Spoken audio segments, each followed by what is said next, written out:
From Barangaroo Studios, the ausbiz COB is the key stuff you need to know about the day in business and finance. Well, hello. Welcome to the COB. I'm Nadine Blaney, and my special guest, Martin Crabb, CIO of Shaw Partners, is standing by. I'll just get you through what you need to know. After listening to the Reserve Bank Governor Michelle Bullock speak this afternoon, we have seen a little bit of an improvement in the local market in the wake of that interest rate decision. That is the CBA Australia Index. We saw the S&P ASX 200 finish down by just 0.1% at 8,142. So let's get across some of the key themes today. That was a hawkish hold coming from the RBA by most estimations. We'll discuss that one with Martin Crabb and what it means for you and I as investors. Today, the China connection as well. So we had stimulus released in China, not just an adjustment to the RRR, the reserve requirement ratio, but a wider suite to help support the property market there, which, as you know, is so important to what's been going on here and in terms of commodity demand as well. And what has this all resulted in? Well, Aussie. We've seen Aussie dollar strength, the Aussie hitting highs not seen since pretty much a year ago, December 28th, currently sitting just after market close here in Sydney at 68.28 versus the greenback. Look, this China stimulus story is quite big, quite impactful across the region when it comes to market moves, particularly in China, where we saw the Hang Seng up by 3.8%, the composite up by close to 4% in China. So it cut the reserve requirement ratios by 50 basis points, the 7-day repo rate to 1.5%, 50 basis point cut on the average interest rate for mortgages, and the reduction in a minimum down payment requirement to 15%. So that impacts a lot of property owners in China. And importantly, it's not ruling out further stimulus, so further cuts to the repo rates or the reserve requirement ratios. So it feels as if this is the start of more significant stimulus coming in China. Just the fact that all of these measures were released today together in a press conference being held by the PBOC was unusual in and of itself. So with that as the backdrop, here are how some of the most important sectors here locally did perform today. That lit a rocket under the miners here. BHP, Rio Tinto, both closing up close to 4%, Fortescue up by 2%, even South 32, look at that, up by 4.5%, and Mineral Resources finding its legs even further today, up by 6.6%. The banks, though, quite a different story here locally. Look at NAB, down by 3%, CBA off by close to that amount, and Westpac down by 2.6%. So let's make sense of it all, shall we? And again, what it means for us as investors with Martin Crabb from Shaw Partners. Hello. Good to see you. Good to see you as well. Okay, so let's just start with what we were just listening to on the live stream, which was Michelle Bullock's media conference. Mm-hmm. It is all about inflation, sustainably bringing inflation to within that target band. Yeah. What are the chances anytime soon? Yeah, well, I don't think they're done, right? So we're going to get a monthly CPI number with trim mean inflation, so taking out the top 15, top and bottom inflation items of 3.7%. It's miles away from their target of 2 to 3. So yes, it's going to be influenced by the government's energy relief package, which is going to bring headline inflation down. But clearly they're way out of step with the rest of the world. The rest of the world's kind of won the inflation battle, it seems. And banks are now going, right, our economy's soft, i.e. China, we need to stimulate. It's the exact opposite here. So will the RBA risk leaving rates too high for too long? Who knows? But they're sticking to their knitting. They've been pretty consistent, definitely since Michelle Bullock's taken over governorship. They've been very consistent. Is that we're not confident that we're there yet. And look, we heard that for months and months and months from Jerome Powell. He's now said the time has come, but Michelle clearly is saying that that's not the case. So we're on hold till we thought May. We're probably now saying February. I think the fact that the Fed went more aggressively than we thought, we're now saying probably February we get a rate cut. But it's still a few months away, right? Yeah, and she was at pains to point out the uncertainties. You could have a drinking game, for all of the uncertainties, and those uncertainties only widen the further out we get in terms of bandwidth for where things could go. Yeah. So if you're not expecting to see an interest rate cut then until close to second quarter? February? Yeah, okay, so first quarter. Yeah. What happens between now and then? What will be moving this market and sentiment? Yeah, very good question. I mean, we saw a massive move today by the Bank of China. The stimulus, this is the big kahuna burger we've been waiting for so long. It's really aggressive. It's a 0.5% cut in mortgages, which is significant. And the other thing that they announced, which is interesting, is that companies can go and borrow from the People's Bank of China to do share repurchases, which is, in a communist country, quite a capitalist thing to do, right?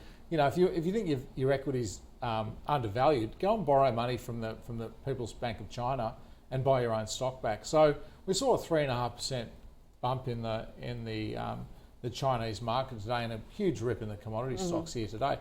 This is just like a knee-jerk reaction. Wait till Wall Street gets hold of this. Wait till the European markets get hold of this. They're going to run with this. So this is quite significant. So we're seeing a central bank, not just sort of neutralise monetary policy. They're actually stimulating. So it's ironic. I mean, most of the central banks are just moving back to neutral. Michelle Bullock saying we're not ready to move back to neutral. We need to stay restrictive for longer. And yet there's the second biggest economy in the world going, we need to stimulate. So it's so out of kilter, these central banks. So portfolio strategy is really, really important now. You saw the move in the banks. Like NAB had no reason to drop 3% today, but people need to sell something to buy some BHP. Yeah. So, sell the banks, buy the miners. So we're going to see quite a lot of volatility through the markets heading into the US presidential election, heading into the second half or the last quarter of this year. There's a lot of volatility in markets. So I think the fact that these central banks are so out of whack is going to add a lot of volatility, but it also creates a lot of trading opportunities. Totally. But when it comes to the whole commodity story, so China is stimulating because there are real problems in its economy, and we know that central banks are cutting rates because they too see rising unemployment coming as well. Yeah. So I know you said it's a knee-jerk reaction when it comes to some of these miners here locally, but what is the story as we get into the first quarter of 2025 through 2025? Last week I spoke to somebody who said we're on the cusp of a commodities super cycle, while others say that we're in for a prolonged period of slow growth, therefore bad for the miners. I think, the narrative most of this year, Nadine, has been, look, China wants to maintain this 5% GDP pace, and so they'll do whatever it takes to achieve that. And so everyone's been waiting for this big kahuna burger stimulus package aimed at real estate, because that's where they normally go to. And they've avoided it. And people have given up. And iron ore's gone to $90 or $85 or whatever. And BHP's down 20%, et cetera. And now it's like, okay, now they've actually made an announcement that does seem to be quite significant. So I think there's a lot of shorts in the resources space that are going to get covered. It's a bit like, if I go back 12 months, everyone was negative on the Aussie banks. We're going to have a recession. Bad and doubtful debts were going to go through the roof. So you didn't need to own Aussie banks. And then people realised, actually, that's not the case. So you got this whole kind of crowded short in the resources, crowded long in the banks. I can see that unwinding. So I think for the rest of this year, you will see that trade start to give back a little bit, just because of market positioning. There's been a lot of money going to the Aussie banks, i.e. covering short positions or just index buying, because CommBank's 10% of the index, and a lot of money coming out of the miners because it seemed to be a one-way bet. I think we'll start to see it. Today was a mini version of that. We saw a 6% delta between, say, CommBank or NAB and BHP. I think that'll continue through the rest of the year. Well, it is going to be a wild ride, isn't it? And then you throw the fact that we still do have these data-dependent global central banks. That includes the Fed. We had Fed speakers last night reinforcing the need for further rate cuts coming through 2024 toward the end of the year. The data there is weakening, but a bit of divergence between manufacturing, say, PMIs and services PMIs still. So even the data is complicated. Yeah, well, the US PMI data released last night, Nadine, showed 47 for manufacturing. Everyone thought it'd go up, and it actually went down.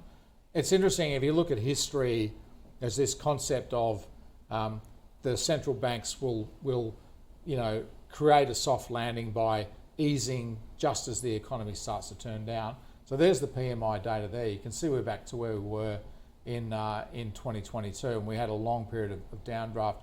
I mean, that should be recovering as the labour market neutralises, as inflation pressure comes out of the system, as the central bank starts cutting interest rates. We should see manufacturing activity recovering. So we've got this sort of long and variable lags. The market will start to get concerned at some point about the earnings outlook. Projections on S&P forward 12-month earnings growth is 13.8% the next 12 months, and then another 12 or 13% the following year. So the market's looking at 25 to 30% EPS growth in the next 2 years. This is not pointing at that. This is pointing at a slowdown. So the market's got very excited about a soft landing, very excited about 30% compound growth over the next couple of years, and falling interest rates. And the part of the narrative that's missing is that maybe the Fed's too late, maybe they've left rates too high for too long, maybe Michelle Bullock's at risk of doing that as well in Australia, maybe the earnings picture's not as rosy as we thought, and there's going to be downgrades. And that changes the narrative completely. Okay, so again, that sounds very foreboding. What do you do? Are you looking just bottom up? Are there sectors that you're avoiding? Are you staying closer to home rather than investing overseas? We're well diversified, right? So when the more uncertainty there is, the more diversified you need to be. So we're well diversified.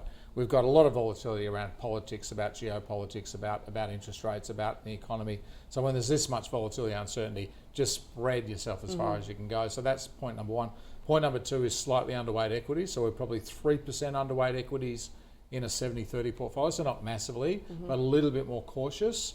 Definitely hedge the currency. The currency's got a rocket ship under it. It's going to go into the 70s, I think, because the thing was holding it back was China, and now China's a stimulant, not a depressant. So I think hedge the currency, and then stock picking, right? As you said, like if you just buy the market and you got 25 times on CommBank and it's 10% of your portfolio, not a good idea. Be really, really active. We favour small caps. In fact, we favour small cap managers. We think there's really good opportunities. The market's gravitated so much towards the big cap end of the market, it's left the small caps behind, and there's really good opportunities, but you can't just buy the market. You've got to buy a stock picker, and you get some really good people on your show who are really good at picking small caps, so I definitely do that. But it's about being nimble and about not necessarily just going all in on one asset class. We're not sort of throwing the baby out with the bathwater. We're still in the markets, but it's about being more nuanced and more active, if you like. Look, that's a great note to leave it on. Martin, thank you as always. Nice Always to a chat. pleasure. We could sit here and talk for a long time, but the Governor Michelle Bullock did that, so we're going to wrap that one up. All right, let's take to a bit of corporate news. Satire, I didn't ask Martin about this one, but that's a big pop after it published its full year accounts following an audit process. Light & Wonder, though, again, down by about 20%, lost a fight with its rival Aristocrat in the United States. And yeah, that's pretty incredible. Still seeing selling in Kohl's and Woolies in the wake of that ACCC allegation that it was a bit misleading when it came to some of its discounting practices. But Satire was the stock of the day for good reason. Ben Clark from TMS Capital and Rudy Philippek Van Dyke weighed in.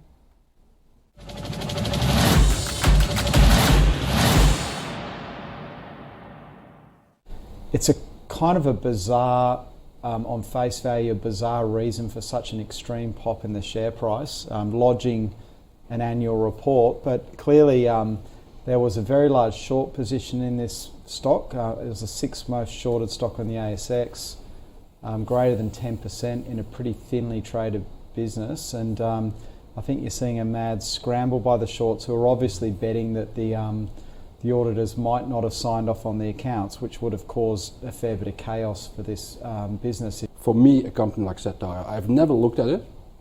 It's too controversial, too many question marks, and it basically doesn't go through the filter. So, while a lot of people get interested because the share price seems low and cheap and etc. And yes, in hindsight, if you put your money yesterday there, then you made a lot of money today. But I would, in that case, I would do exactly the same thing. I would sell now and count my lucky charm.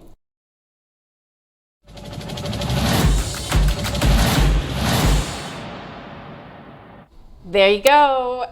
Still not convincing my expert guests there. So that was a sell from both Ben and Rudy. Now you can listen to that stock of the day in its extended form on the website, ausbiz.com.au. Just go to series up at the top of the screen, and then the drop-down menu will take you to stock of the day and all sorts of other great content as well. Let's get to some of the leaders and laggards on market today and look at what is driving the market there. I'm not sure what that one is. Which one is it? Sorry. We've got Boss Energy, we've got Paladin, Deep Yellow, so you can see that uranium theme from yesterday still continuing there. And on the flip side, Light and Wonder. So we mentioned that one. It lost that court case in Nevada, that it sort of was stealing some ideas from Aristocrat. Bellevue Gold is on there, as well as Tabcorp. Tabcorp down by 4.3%. And also Atlas Arteria is down by 3.7%, but it was trading ex-dividend today. In the small to medium-sized companies, Batterman Energy, so still sticking with that uranium theme, and Ares Resources as well, up by 11%. Flip side, though, it was a negative session, and we saw these companies on your screen, including Impedimed down by 10%, Talga off by 5.5%, Northern Minerals down by 4.7%. Tonight, we hear from more FOMC members, that being Bowman, so more on rates in the States and where to from here. We get home prices as well as the U.S. Conference Board Consumer Confidence read, along with the U.S. Richmond Fed Manufacturing Index, which, to Martin Krapp's point, manufacturing last night in the official PMI really showing signs of slowing.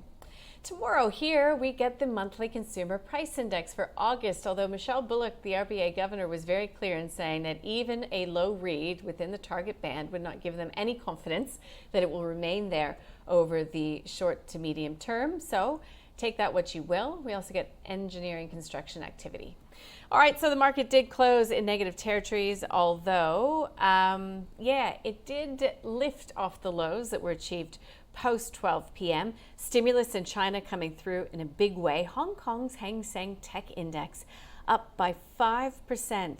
There were huge moves off the back of that stimulus. Is it the big bang? We know that they've said more will come. They want to achieve that 5% growth target in China. And yet, to Martin Krapp's point, just a lot of real prospect for volatility in the coming months. Just noting, as we are watching the European markets come to life, that the Bank of England's Governor Bailey is saying that he's very encouraged that the path of inflation is downwards. Therefore, I do think the path for interest rates will be downwards gradually. Okay, so lots to take into consideration. We've got commodity prices rising significantly, that being iron ore, being steel in China as well. Iron ore contract is up by 5% in Singapore. We've got the Nikkei up at a 3-week high. We've got, lots happening out there right now. So you will want to tune us in tomorrow morning when we're live on ausbiz.com.au at 9:45 to see what U.S. markets, European markets do in reaction to that big bang stimulus starting to come from China in a meaningful way. And of course, we'll digest what the RBA's hawkish hold means for you as an investor. That's all tomorrow from 9:45, ausbiz.com.au. Have a good night.